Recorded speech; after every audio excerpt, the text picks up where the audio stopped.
Hi friends, welcome to అప్టెక్ jobs. ఈరోజు current affairs సెషన్లో మనం చర్చించుకోబోయేటువంటి ప్రశ్నలు, వాటికి సంబంధించినటువంటి వివరాల గురించి చూద్దాం. చూసే ముందు మన అప్టెక్ జాబ్స్లో ఉన్నటువంటి కోర్సు వివరాలు కూడా ఒకసారి చూసి ఆ తర్వాత కరెంట్ అఫైర్స్ని చర్చించుకుందాం. మన అప్టెక్ జాబ్స్ వారు ఈ ఆర్ఆర్బి గ్రూప్ డికి సంబంధించి ఒక కోర్సుని మీకు అందుబాటులో తీసుకురావడం జరిగింది. ఆ కోర్సు విలువ కేవలం 499 రూపాయలు మాత్రమే. దీని వ్యాలిడిటీ తీసుకుంటే 6 నెలల పాటు వ్యాలిడిటీ ఉంటుంది. మరి ఈ కోర్సులో మీకు అనుకోవచ్చు, వాస్తవానికి ఇది 1999 రూపాయలు ఉన్నటువంటి కోర్సుని మీకు కేవలం 499 రూపాయలకి ఇస్తున్నాం కదా, అందుట్లో మెటీరియల్ ఎలా ఉండిద్ది ఏంటనేది మీకు సందేహం రావచ్చు. అందుకనే నేను ఇక్కడ మీకు డీటెయిల్గా చెప్పబోతున్నాను. మన ఈ కోర్సులో మీరు ముందుగా చూడండి, దాదాపు 30 గంటలకు పైగా వీడియోలు, అంటే దాదాపు 30 వీడియోలు మీకు అందుబాటులో ఉంటాయి ఫ్రీగా చూడటానికి. ఆ 30 వీడియోస్ చూసిన తర్వాత మీకు నచ్చితే అప్పుడు పర్చేజ్ చేయండి. ఇక మన యాప్ల యొక్క ప్రత్యేకత మీకు తెలుసు కదా, ప్రతి టాపిక్కు సంబంధించి వీడియోలతో పాటుగా మెటీరియల్ని అందిస్తూ టాపిక్ వైజ్గా టెస్టులు నిర్వహిస్తూ ఆ టెస్టులను కూడా ఎక్స్ప్లెయిన్ చేస్తాము. సో అందువలన మనకి మెటీరియల్ ఉంటుంది, వీడియోలు ఉంటాయి, టెస్టులు ఉంటాయి, ఆ టెస్టులను కూడా ఎక్స్ప్లెయిన్ చేస్తాము. ఇదంతా కూడా మన అప్టెక్ జాబ్స్ యొక్క ప్రత్యేకత. మన ఆంధ్ర, తెలంగాణ ప్రాంతాలలో ఈ విధంగా టెస్ట్ నిర్వహించి ఆ టెస్ట్ని ఎక్స్ప్లెయిన్ చేస్తూ వీడియోలు అందిస్తున్నటువంటి ఏకైక యాప్ మన అప్టెక్ జాబ్స్. మరి ఇక్కడ చూడండి, ఇందులో భాగంగా మ్యాథమెటిక్స్ అండ్ అర్థమెటిక్ పార్టు, అదేవిధంగా general intelligence and reasoning part, ప్రతి సబ్జెక్టుకి సంబంధించి క్లియర్గా మీకు ఇవన్నీ కూడా ఇవ్వడం జరుగుతుంది. సబ్జెక్ట్ వైజ్గా టాపిక్ వైజ్గా వీడియోస్ వైజ్గా టెస్టుల నుంచి ఎక్స్ప్లెనేషన్స్. రైట్, ఇక చూడండి, జనరల్ అవేర్నెస్ అండ్ కరెంట్ అఫైర్స్లో భాగంగా మీకు చూడండి, అక్కడ మనకి సిలబస్లో సింపుల్గా general awareness and current affairs అనే ఇచ్చారు. కానీ ఇక్కడ మీకు ఇన్డెప్త్గా కనుక చూస్తే జనరల్ అవేర్నెస్లో భాగంగా మీకు దాదాపుగా 7 నుంచి 8 సబ్జెక్టుల నుంచి ప్రశ్నలు అడిగే అవకాశం ఉంటుంది. అది ఇండియన్ హిస్టరీ కావచ్చు, ఇండియన్ పాలిటీ కావచ్చు, జాగ్రఫీ కావచ్చు, ఎకానమీ కావచ్చు, అదేవిధంగా జనరల్ సైన్స్, ఆల్రెడీ సపరేట్గా జనరల్ సైన్స్ ఇచ్చారు కాబట్టి జనరల్ సైన్స్ అంటే అందులో భాగంగా ఫిజిక్స్, కెమిస్ట్రీ, అదేవిధంగా సైన్స్ అండ్ టెక్నాలజీ, ఎన్వైర్న్మెంట్, ఇలా ప్రతి సబ్జెక్టుకు సంబంధించి మీకు వీడియోలు ఇవ్వటమే కాకుండా దానికి సంబంధించిన టెస్టులు కూడా మీకు ఇవ్వటం జరుగుతుంది. ఇవన్నీ కూడా కేవలం 499 రూపాయలకే. మీకు చూడండి, మీరు ముందు ఈ 30 గంటల వీడియోస్ చూస్తేనే మీకు అర్థమైపోయింది. నచ్చితే అప్పుడు పర్చేజ్ చేసుకుందాం. First question, doctor Edward Jenner discovered a vaccine for which disease in 1796? Doctor Edward Jenner 1796లో ఏ వ్యాధికి టీకాను కనుగొన్నాడు? ఏ వ్యాధికి అండి? First one polio, second one diphtheria, third one smallpox అంటే మసూచి, అదేవిధంగా ఫోర్త్ వన్ ట్యూబర్క్లోసిస్, దాన్ని క్షయ అంటాం తెలుగులో. సో వీటిల్లో ఏ వ్యాధికి డాక్టర్ ఎడ్వర్డ్ జెన్నర్ 1796లో వ్యాక్సిన్ కనుగొన్నాడు అంటున్నాడు? ఏ వ్యాధికండి? ఇక్కడ right option is smallpox. Smallpox అంటే మసూచికి డాక్టర్ ఎడ్వర్డ్ జెన్నర్ 1796లో ఈ యొక్క వ్యాక్సిన్ కనుగొనడం జరిగింది. మరి పోలియోకి ఎవరు కనుక్కున్నారండి వ్యాక్సిన్ని? ఎప్పుడు కనుక్కున్నారు? పోలియోకి వచ్చేసి డాక్టర్ జోనాస్ సాల్క్ మొట్టమొదటిగా ఈయన పోలియోకి వ్యాక్సిన్ కనుక్కోవడం జరిగింది. అయితే ఈయన కనుగొన్నటువంటి వ్యాక్సిన్ ఏంటంటే ఇంజెక్షన్ రూపంలో ఇచ్చేది. ఆ తరువాత కాలంలో డాక్టర్ ఆల్బర్ట్ సబిన్ అనేటువంటి మరొక శాస్త్రజ్ఞుడు ఈ పోలియోకి వ్యాక్సిన్ కనుగొనడం జరిగింది. అయితే ఈయన కనుక్కున్నటువంటి డాక్టర్ ఆల్బర్ట్ సబిన్ కనుక్కున్నటువంటి వ్యాక్సిన్ ఏదంటే ఓరల్గా ఇప్పుడు మనం ఉపయోగిస్తున్నాం కదా, నోట్లో చుక్కల రూపంలో వేసేది.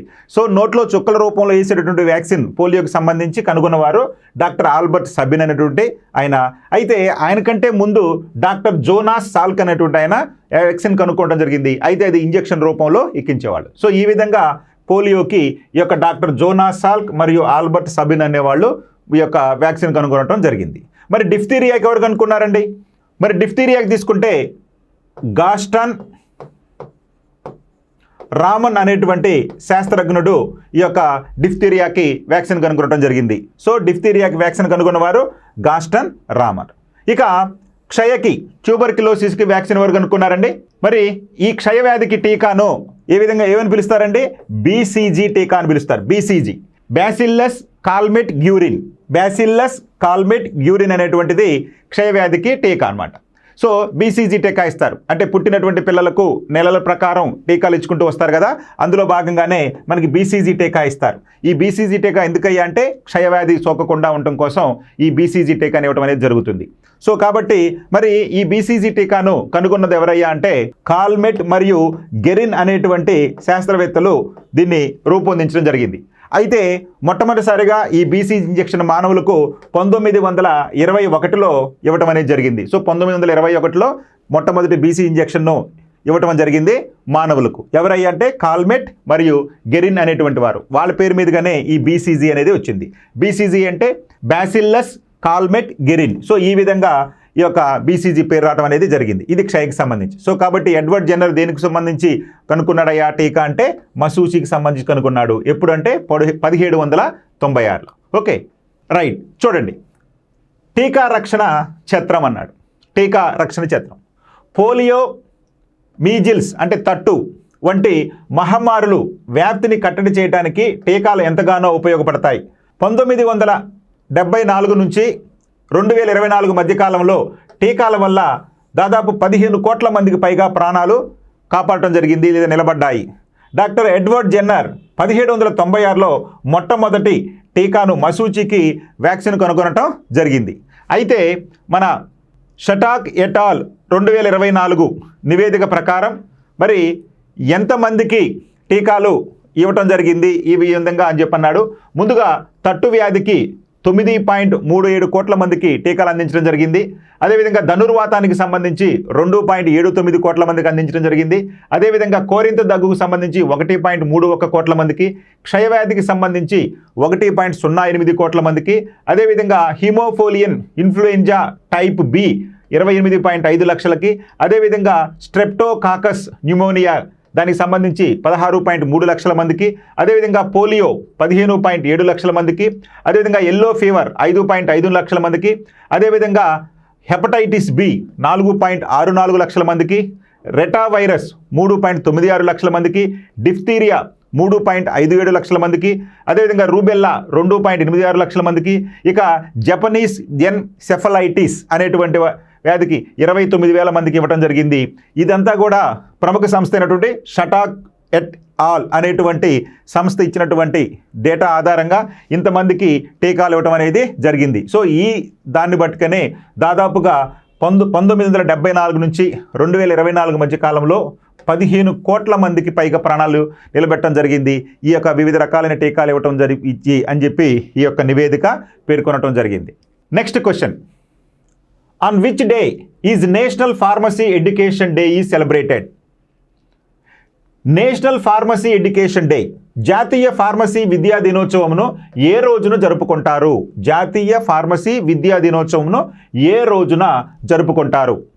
ఫిబ్రవరి 2, ఫిబ్రవరి 4, ఫిబ్రవరి 28, మార్చి 6. మరి ఏ రోజున జరుపుకుంటారండి? జాతీయ ఫార్మసీ విద్యా దినోత్సవం. జాతీయ ఫార్మా దినోత్సవం కాదండి, జాతీయ ఫార్మా విద్యా దినోత్సవం. అందుకనే నేషనల్ ఫార్మసీ ఎడ్యుకేషన్ డే ఏ రోజు జరుపుకుంటున్నామయ్యా అంటే మరి ఫిబ్రవరి 2. మరి ఫిబ్రవరి 2 ఏం జరుపుకుంటామంటే ఫిబ్రవరి 2న వరల్డ్ వెట్లాండ్స్ డే అంటాం. అంటే ప్రపంచ చిత్తడి నేలల దినోత్సవం. చిత్తడి నేలల దినోత్సవం. సో ఫిబ్రవరి 2న మనం చిత్తడి నేలల ప్రపంచ చిత్తడి నేలల దినోత్సవాన్ని జరుపుకోవడం జరుగుతుంది. మరి ఫిబ్రవరి 4 ఏం జరుపుకుంటామండి? ఫిబ్రవరి 4 వచ్చేసి వరల్డ్ క్యాన్సర్ డే, ప్రపంచ క్యాన్సర్ దినోత్సవం. సో ఫిబ్రవరి 2 వచ్చేసి వరల్డ్ వెట్లాండ్ డే అయితే ఫిబ్రవరి 4 వచ్చేసి వరల్డ్ క్యాన్సర్ డే జరుపుకుంటాం. మరి ఫిబ్రవరి 28 వచ్చి ఏం జరుపుకుంటామండి? ఇది వచ్చేసి సైన్స్ డే అని జరుపుకుంటాం. సైన్స్ డే, మన ఇండియాలో సైన్స్ డే, రామన్ ఎఫెక్ట్ కనుగొన్నటువంటి ఫిబ్రవరి 8ని దృష్టిలో పెట్టుకొని మనం ప్రతి సంవత్సరం ఫిబ్రవరి 28న మనం సైన్స్ డే నిర్వహించుకోవడం జరుగుతుంది. ఇక ఇచ్చినటువంటి ఆప్షన్లో ఉన్నది లేదు కాబట్టి ఇక్కడ మార్చి 6 అంటే తీసుకుంటే జాతీయ ఫార్మసీ విద్యా దినోత్సవం. సో ప్రతి సంవత్సరం మార్చి 6వ తారీఖున మనం ఏ దినోత్సవం జరుపుకుంటామయ్యా అంటే జాతీయ ఫార్మసీ విద్యా దినోత్సవాన్ని జరుపుకుంటాం. కాబట్టి రైట్ ఆప్షన్ 4. రైట్, చూడండి, జాతీయ ఫార్మసీ విద్యా దినోత్సవం. మన దేశంలో జాతీయ ఫార్మసీ విద్యా దినోత్సవాన్ని ఏటా మార్చి 6న నిర్వహిస్తారు.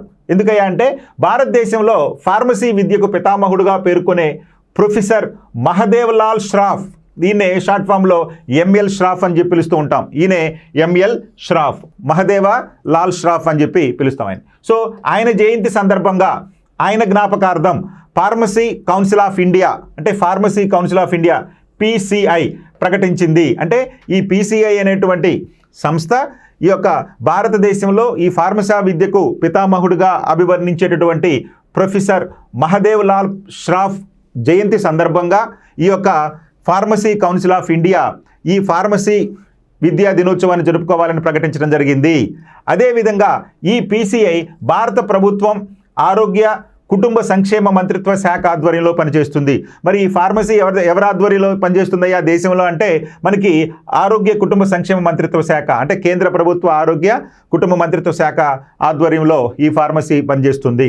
ఇక ఎంఎల్ ష్రాఫ్ 1902లో మార్చి 6న బీహార్లోని దర్భంగాలో జన్మించారు. ఈయన బీహార్లో జన్మించడం జరిగింది. ఈయన కృషి ఫలితంగానే 1940లో బెనారస్ హిందూ విశ్వవిద్యాలయంలో మొట్టమొదటిసారిగా ఎంఫార్మసీ విద్యను ప్రారంభించడం జరిగింది.